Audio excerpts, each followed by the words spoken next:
Ini sebenarnya banyak banget yang menyesalkan aturan ini, aturan dari pemerintah Kerajaan Arab Saudi. Dari peraturan ini teman-teman banyak banget warga negara Indonesia yang awalnya tinggal bersama keluarga di Arab Saudi itu akhirnya berbondong-bondong pulang ke Indonesia, exit atau pulang ke Indonesia karena sangat berat. Jadi bayangkan teman-teman kalau punya anak 3, kalau satu anak bayar 20 juta, berarti kalau 3 anak 60 juta per tahun yang harus kita bayar untuk pajaknya itu. Assalamualaikum warahmatullahi wabarakatuh. Selamat datang kembali di channel saya, di channel Abdul Hamid Air, keluarga kecil Indonesia di Madinah. Oke teman-teman, di video kali ini saya akan sedikit sharing pengalaman kepada teman-teman, sedikit berbagi pengalaman kepada teman-teman tentang bagaimana cara menikah di Arab Saudi, bagaimana cara tinggal bersama anak dan istri di Arab Saudi, apa-apa saja sih persyaratannya, dan bagaimana biaya atau berapa biaya kalau kita tinggal bersama keluarga di Arab Saudi. Tentunya ini menjadi consider atau pertimbangan bagi teman-teman yang mau menikah atau mau tinggal bersama dengan keluarga di Arab Saudi. Semoga dengan video kali ini teman-teman bisa semakin mantap untuk menikah atau memilih tinggal bersama keluarga di Arab Saudi. Karena beberapa dari teman-teman memang banyak yang nanya ke saya, banyak yang bilang ke saya, Mas Hamid gimana sih kalau mau menikah di Arab Saudi? Kemudian ada juga yang bilang, Mas Hamid enak ya bisa tinggal sama anak sama istri di Madinah. Kemudian ada juga yang bilang, Mas Hamid mahal nggak sih kalau misalnya tinggal sama anak dan istri di Madinah? Nah, di video kali ini teman-teman saya akan membahas secara singkat, semoga bisa menjadi pertimbangan kepada teman-teman sebelum mengambil keputusan untuk menikah atau tinggal bersama keluarga di Arab Saudi. Nah teman-teman, sebelum kita lanjut, teman-teman yang belum subscribe channel saya silahkan klik tombol subscribe di pojok kanan bawah. Dan terima kasih sudah mampir ke channel Abdul Hamid Air, keluarga kecil Indonesia di Madinah. Oke teman-teman, sebagai warga negara Indonesia yang baik, sebagai ekspatriat yang baik, sebagai warga negara asing yang baik, kita tentunya harus mengikuti birokrasi atau aturan-aturan yang telah ditetapkan oleh pemerintah setempat ketika kita mau tinggal secara legal di sebuah negara. Nah, seperti itu juga yang berlaku ketika saya memutuskan untuk tinggal dan memiliki anak di Arab Saudi. Tentunya saya harus mengikuti aturan-aturan yang telah ditetapkan oleh pemerintah Kerajaan Arab Saudi sebelum saya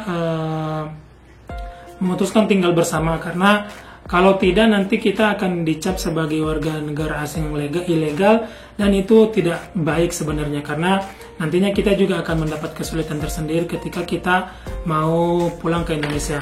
Oke teman-teman, kita ke yang pertama dulu, bagaimana sih kalau mau menikah di Arab Saudi. Nah, untuk menikah atau pernikahan di Arab Saudi sebenarnya untuk warga negara Indonesia itu tidak jauh persyaratannya sama dengan ketika kita menikah di Indonesia. Jadi surat-surat seperti N1, N2, N3 sampai N5 itu tentunya teman-teman yang mau menikah pasti nggak asing lagi dengan surat-surat N1 sampai N5.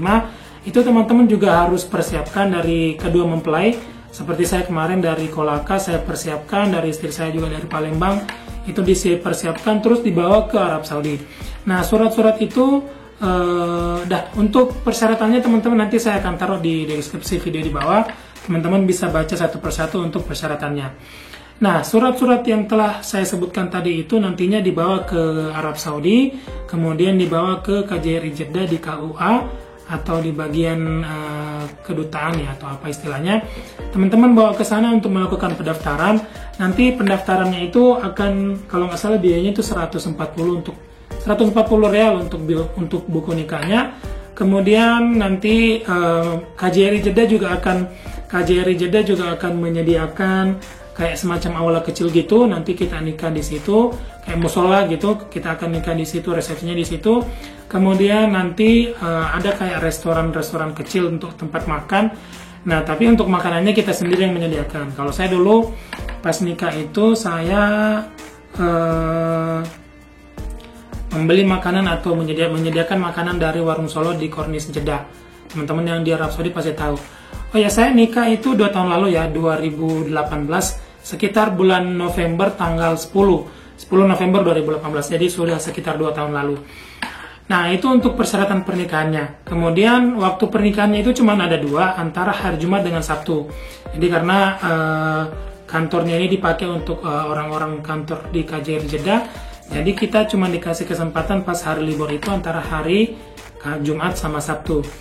teman-teman nggak usah ragu, nggak usah takut untuk pernikahan di KJRI Jeddah. Insya Allah teman-teman kalau memang masih ada pertanyaan setelah membaca persyaratan yang saya taruh di deskripsi di bawah, teman-teman bisa tulis di kolom komentar di bawah dan insya Allah saya akan menjawabnya.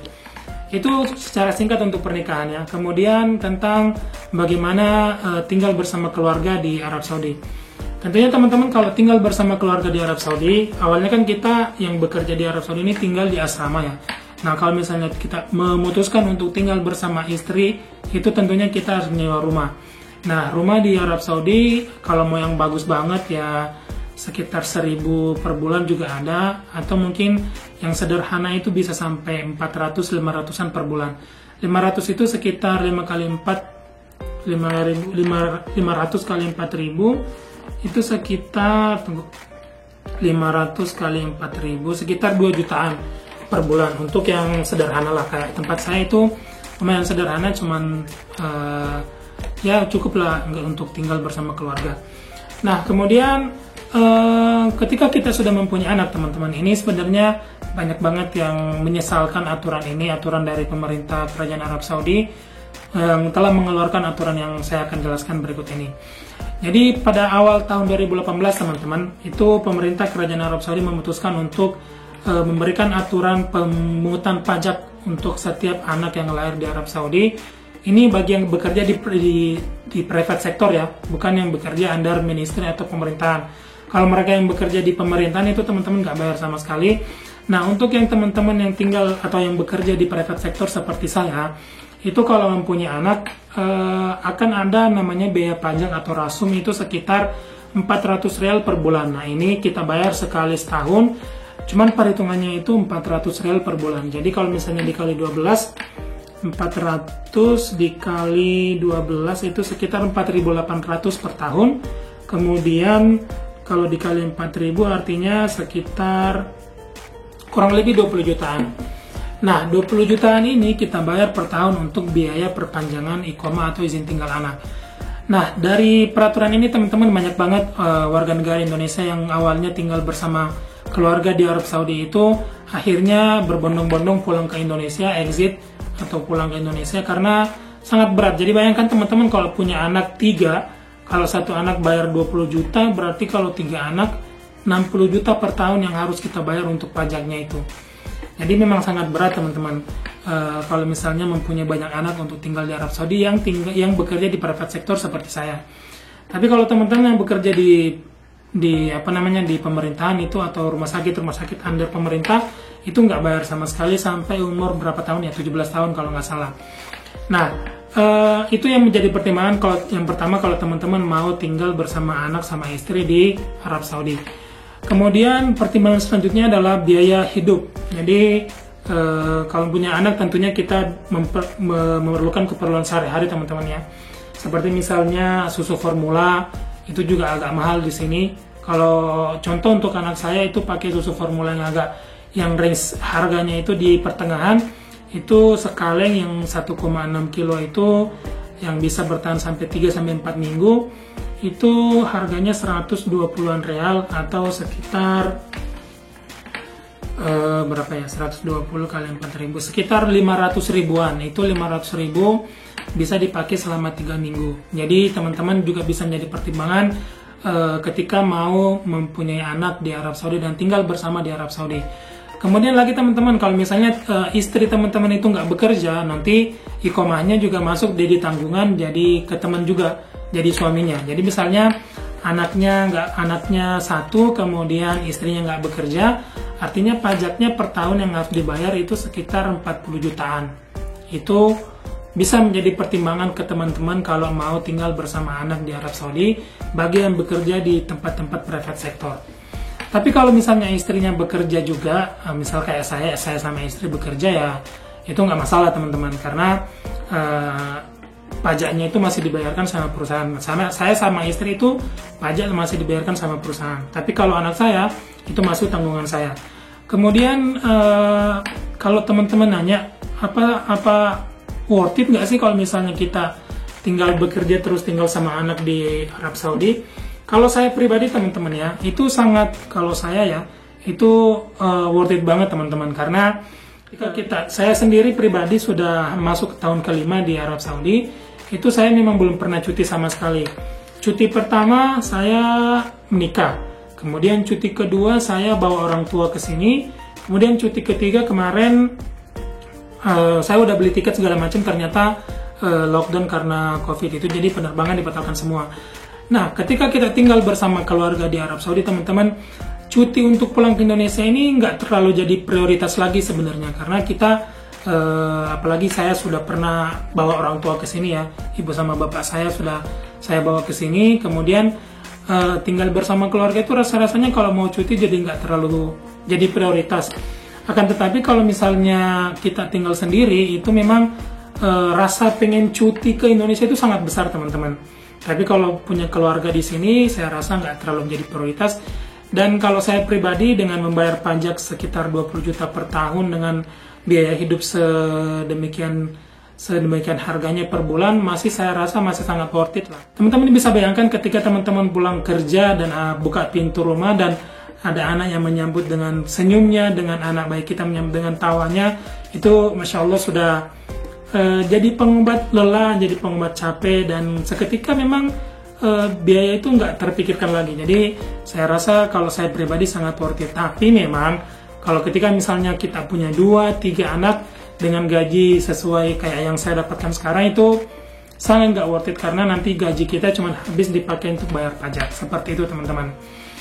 Nah, itulah teman-teman yang harus teman-teman pertimbangkan ketika mau menikah dan tinggal bersama anak atau istri di Arab Saudi. Semoga video ini bisa menjadi pertimbangan atau bisa menjadi consider bagi teman-teman yang mau memutuskan untuk tinggal bersama anak atau istri di Arab Saudi. Jangan lupa bahwa semua itu teman-teman kembali kepada diri kita masing-masing. Apakah ketika kita mempertimbangkan mau menikah atau mau tinggal bersama keluarga itu, apalagi rezeki anak, itu saya yakin rezeki anak itu pasti ada tersendiri, tapi tetap harus menjadi pertimbangan teman-teman, disesuaikan dengan gaji kita, disesuaikan dengan pendapatan kita, dan kebutuhan kita juga di tanah air, tentang kebutuhan dari keluarga kita juga tetap harus dipertimbangkan, karena kita nggak mungkin ya kita tinggal di luar negeri ini karena memang mau cari uang lebih dibanding dengan di Indonesia. Nah, tetapi teman-teman, sebenarnya kebahagiaan itu nggak selalu dengan uang sebenarnya. Seperti yang saya katakan tadi, ketika saya pulang kerja ada anak saya nyambut saya di depan dengan senyum, dengan ketawanya yang susah mau dibayangkan, diungkapkan dengan kata-kata. Nah, tetapi memang dengan biaya yang cukup besar itu akan bisa menjadi pertimbangan lagi buat teman-teman kalau memang mau memutuskan. Jadi seperti itu, teman-teman, kalau mau misalnya memutuskan tinggal bersama anak atau istri di Arab Saudi, semoga dengan video ini bisa menjadi pertimbangan kepada teman-teman. Insya Allah saya sangat mendukung, saya sangat senang kalau misalnya teman-teman di Arab Saudi ada yang bisa tinggal juga bersama anak sama istri di Arab Saudi. Oke teman-teman, sampai di sini dulu video untuk kali ini. Semoga teman-teman bisa mengambil keputusan setelah menonton video ini, apakah mau memutuskan tinggal bersama anak atau istri atau enggak di Arab Saudi. Terima kasih sudah nonton video ini sampai selesai, teman-teman. Saya doakan semoga urusan teman-teman dilancarkan semuanya. Dan jangan lupa untuk yang belum subscribe, klik tombol subscribe di pojok kanan bawah. Dan kalau teman-teman masih ada pertanyaan, silakan tulis di kolom komentar di bawah. Nanti saya akan jawab insya Allah satu persatu. Oke teman-teman, sampai di sini. Terima kasih sudah nonton video ini sampai selesai. Kita ketemu lagi di video selanjutnya. Wassalamualaikum warahmatullahi wabarakatuh.